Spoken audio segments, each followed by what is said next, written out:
உங்கள் நேம் சொல்லுங்கள். வணக்கம், நான் வேசியா ஆவுடைவாள். இப்போ என்ன முத்ரா பண்ண போகிறீங்க? குபேர முத்திரை. ஓகே, அதோட பெனிஃபிட் ரெண்டு சொல்கிறீங்களா? நம்ம நினைச்ச காரியம் நிறைவேறும், காரிய சித்தி கிடைக்கும். ஓகே, குபேரனின் அருள் கிடைக்கும். சூப்பர் சூப்பர், எல்லாத்துக்கும் தேவையான ஒன்று தான். இப்போ அந்த முத்திரை செய்ய போகிறாங்க. இப்போ நேராக நிமிர்ந்து அமர்ந்திருக்காங்க. இப்போ கை விரல்களை பாருங்கள் எப்படி கொண்டு வந்து இந்த செய்கிறாங்கன்னு சொல்லி. இப்போ இந்த சுண்டு விரலையும் மோதிர விரலையும் உள்ளங்கையில் வச்சு அழுத்திக்கிறாங்க. மீதி இருக்க அந்த பெருவிரல், நடுவிரல், ஆள்காட்டி விரல் 3 விரல் நுனியையும் இணைச்சிருக்காங்க. இப்போ வலது கையும் பார்த்தா தெரியும். சுண்டு விரலையும் மோதிர விரலையும் உள்ளங்கையில் வச்சுருக்காங்க. மீதி இருக்க thumb, index finger and middle finger 3யுமே 3 விரல் நுனியையும் இணைச்சிருக்காங்க. க்ளோஸாக காமிக்கிறேன்.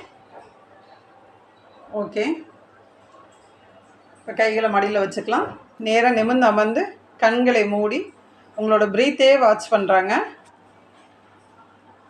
மற்றொரு எண்ணத்தால் இந்த கை விரல்களில் இருக்க அந்த ப்ரெஷரை உங்கள் எண்ணத்தால் வாட்ச் பண்ணுறாங்க. அதாவது இந்த முத்ரா செய்கிறப்ப நம்மளோட எண்ணம் வந்து நேர்மறையான எண்ணம் கிடைக்கும். நேர்மறையான எண்ணம் இருந்துச்சுன்னா பொதுவாகவே நம்மளோட செயல்கள் வந்து பெஸ்ட்டாக இருக்கும். நம்மளோட செயல்களை ஒரு இடத்துல ஒர்க் பண்ணுறப்பையோ, நம்ம பிஸ்னஸ் பண்ணுறப்பையோ, நம்ம செயல்களை நம்ம பெஸ்ட்டாக கொடுக்குறப்ப அங்கே வந்து நமக்கு கிடைக்கிற பெனிஃபிட்டும் சிறப்பாக அமையும். அதனால தான் குபேர சக்தி அதிகமாக கிடைக்குன்னு சொல்கிறாங்க. அப்போ தொழில் வளம் நல்லா இருந்துச்சுன்னா நமக்கு பணம் வரவும் அதிகமாக இருக்கும். பெஸ்ட்டு ப்ரெசன்டேஷன் நம்ம ஒரு ஜாப்பில் பண்ணுறப்போ அதுக்கும் உண்டான பெனிஃபிட்டும் வந்து அதிகமாக கிடைக்குதா. அதனால குபேரனோட அருள் கிடச்சிருது. ஓகேயா. செகண்ட் ஒன்று வந்து காரிய சக்தி அடையுதுன்னு சொல்கிறாங்களா, அது எப்படின்னு பார்த்தீங்கன்னா, நம்மளுக்கு பாசிட்டிவ் வைப்ரேஷன் இந்த முத்திரை செய்கிறனால கிடைக்கிறதுனால அந்த பாசிட்டிவ் வைப்ரேஷனோடு நம்ம இந்த முத்திரை டெய்லி காலையிலையும் மதியமும் நைட்டும் ஒரு 2 மினிட்ஸ் செய்கிறப்ப நேர்மறையான எண்ணங்கள் நமக்கு அதிகமாக வந்துடுதா.